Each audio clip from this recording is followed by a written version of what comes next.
As the young Princess Jeanne of Navarre was carried to the altar, she writhed and desperately resisted. However, King Francis's command was unwavering. The wedding must take place. The girl's uncle decided that a political alliance was far more important than her personal desires. Jeanne was only 12 years old, yet she was already displaying an iron will that would eventually make her one of the most remarkable figures in French history. Jeanne was born on November 16, 1528, to Henry II d'Albret, King of Navarre, and Marguerite of Angoulême, sister of Francis I. She was not only his niece, but also his goddaughter. The girl grew up surrounded by courtly intrigues and, from an early age, became a pawn in the grand political game. At the age of 2, she was taken away from her parents. Francis I had feared they might marry her off to the son of his enemy, Emperor Charles V of the Holy Roman Empire. Such an alliance would place the d'Albret family's territories under Spanish control. To prevent this, the king took his niece's upbringing into his own hands. Despite being separated from her family, Jeanne grew up cheerful and intelligent. She received an outstanding education, a rarity for most women of her time. She studied Latin, theology, philosophy, history, and the arts. Fluent in several languages, she was also an excellent equestrian, an ability that would later prove invaluable during wartime. When Jeanne turned 12, Francis I decided it was time for her to marry William, Duke of Jülich-Clevsburg. This union was driven by political motives. France sought to solidify its alliance with the Duchy of Cleves against the Habsburgs. However, the princess had no intention of complying. Upon learning of her uncle's decision, she openly defied it. Her protests enraged the king, who ordered that his defiant niece be flogged. Yet even corporal punishment did not break her spirit.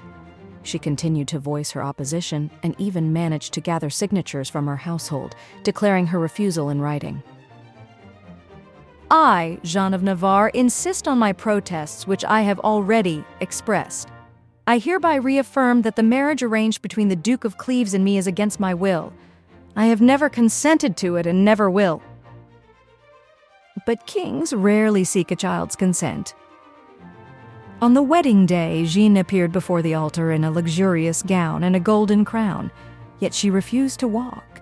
She had to be carried in. The wedding took place, but the marriage remained a formality. William only symbolically stepped onto the marital bed in the presence of witnesses, marking the union. This allowed Jeanne to challenge the marriage 4 years later. When the Duchy of Cleves broke its alliance with France, Francis readily agreed to his niece's annulment request, and in 1545, the Pope officially declared the marriage void. 3 years later, in 1548, Jeanne married again, this time for love. Her chosen one was Antoine de Bourbon, Duke of Vendôme. Unlike her first marriage, this union brought her happiness. Jeanne admired her husband's lively and cheerful nature, while Antoine was captivated by her wit and independent spirit. He wrote to her, "Next to you, all other women seem plain and unkind." However, their happiness was short-lived. In 1555, Jeanne's father passed away, making her the Queen of Navarre under the name Jeanne III. From that moment, cracks began to form in her marriage. Antoine resented being merely the husband of the queen rather than a ruler in his own right. He left for Paris, indulging in numerous affairs. Religious tensions soon worsened their relationship. Jeanne converted to Protestantism and planned to raise their children in the Reformed faith, a decision that Antoine strongly opposed. In 1562, he died during the siege of Rouen. Shortly before his death, he had plotted to kidnap his wife and imprison her in a Catholic convent, seizing power over Navarre for himself. But fate had other plans. His death freed Jeanne from that peril. As a widow, Jeanne dedicated herself fully to defending Protestantism. She wrote manifestos, assembled troops, and financed refugees. After years of struggle, she secured the Peace of Saint-Germain in 1570, granting Protestants the right to practice their faith freely. To solidify this fragile peace, her son Henry was to marry Margaret of Valois, daughter of Catherine de' Medici. In 1572, Jeanne traveled to Paris to prepare for the wedding. There, her health suddenly declined. She died on June 9, 1572, just 2 months before her son's wedding. Her death remains shrouded in mystery. Rumors swirled that Catherine de' Medici had sent her a gift of perfumed gloves laced with poison, crafted by a Florentine perfumer. While the official cause of death was deemed natural, many contemporaries believed she had been assassinated. Jeanne left a lasting legacy not only as the Queen of Navarre, but also as a symbol of female defiance and independence.